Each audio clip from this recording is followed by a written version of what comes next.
যেটাকে আমাদের সরকারের তরফ থেকে জাতীয় যুব দিবস হিসেবে ঘোষণা করা হয়েছে। আজকে অনুষ্ঠানের শুভ সূচনায় প্রথমেই স্বামীজির প্রতি শ্রদ্ধা জ্ঞাপনের জন্য আমরা প্রদীপ প্রজ্বলন করে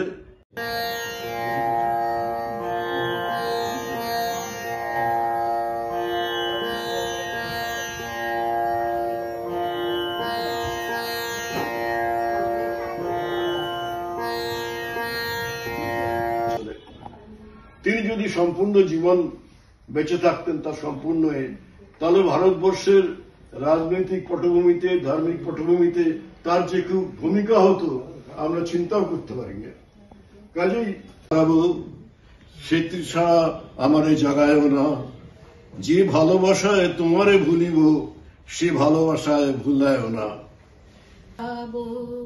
সে তৃষায় আমার জাগায়ও না, যে তৃষা জাগিলে তোমারে হারাবো, সে তৃষায় আমার জাগায়ও না। যে ভালোবাসায়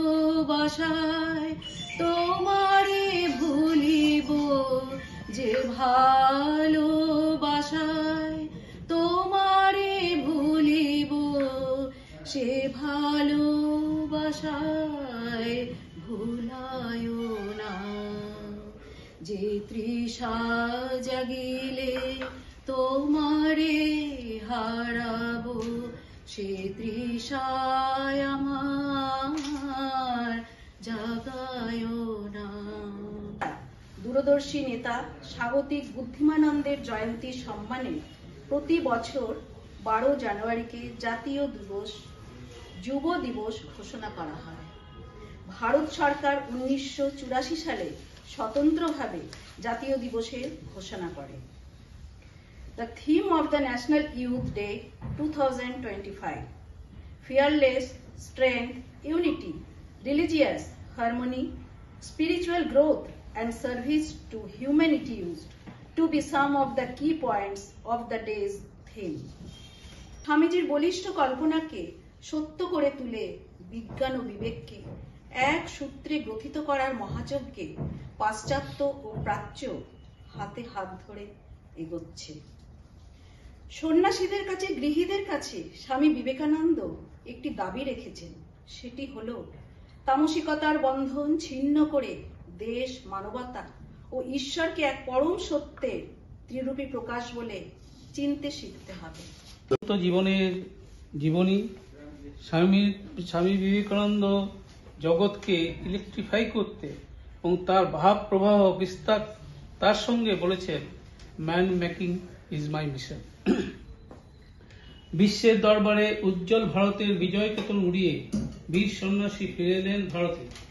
বিশ্বজনের মানচিত্রে অঙ্কিত হল সনাতন সভ্যতা ও ধর্মের রূপরেখা। বললেন, জাগো ভারত, ভাঙো শৃঙ্খল, বেরিয়ে আসুক নতুন ভারত। পরিবর্তন আসুক ঝঞ্ঝার মতন, প্লাবনের মতন, সিংহের গর্জনে বলো আমি ভারতবাসী। ভারত আমার মা, ভারতের জনগণ আমার ভাই, চরিত্র আর সততাই আমার ধর্ম। স্বামীজি বাণী যেন শক্তির তরঙ্গ। তার বাণী, তার চিন্তাধারা প্রচার আর প্রসার করা, সেটা যা এখানে হচ্ছে।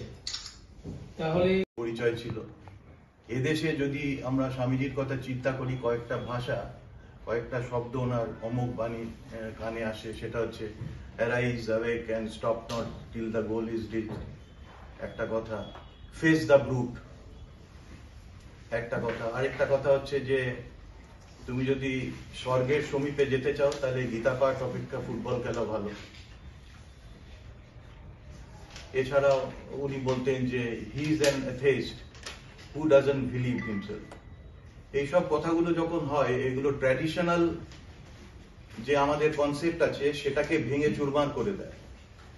মানে ফুটবল খেলা গীতা পাঠ অপেক্ষা ভালো, উনি কি মর্মে বলেছেন, ফেস দ্য ব্রুট উনি কখন শিখেছেন, কিভাবে বলেছেন, কিছুক্ষণ আগে প্রীতিলা দিদি বলে গেলেন যে বহুরূপের সম্মুখে তোমার ছাড়ি কোথায় খুঁজিছ ঈশ্বর।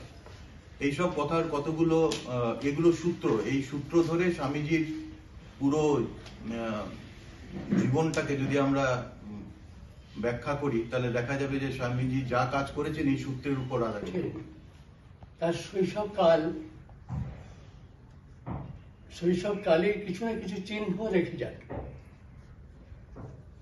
মানব জীবনের শৈশব হলো এমন একটা প্রাক্কাল যেখানে মানুষকে খানিকটা ধরা যায় যে ভবিষ্যতে কিভাবে বড় হবার লক্ষণ তার মধ্যে দেখা যাচ্ছে।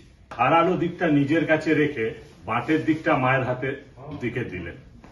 তখন মা তার ছুরিটা নিয়ে তাকে বলেছিলেন যে তুই বড় হয়ে বিশাল। স্বামীজি বলেছিলেন, শোনো বলি মরমের কথা, জেনেছি জীবনের সত্যসার। ঠাকুর রামকৃষ্ণদেব বলেছিলেন, সত্যই কলির তপস্যা। তাই আমি এইটুকুই বলি যে আমরা সত্য বলি ও সত্য পথে চলি, তবেই আজকের দিন পালনের সার্থকতা হবে। ধন্যবাদ।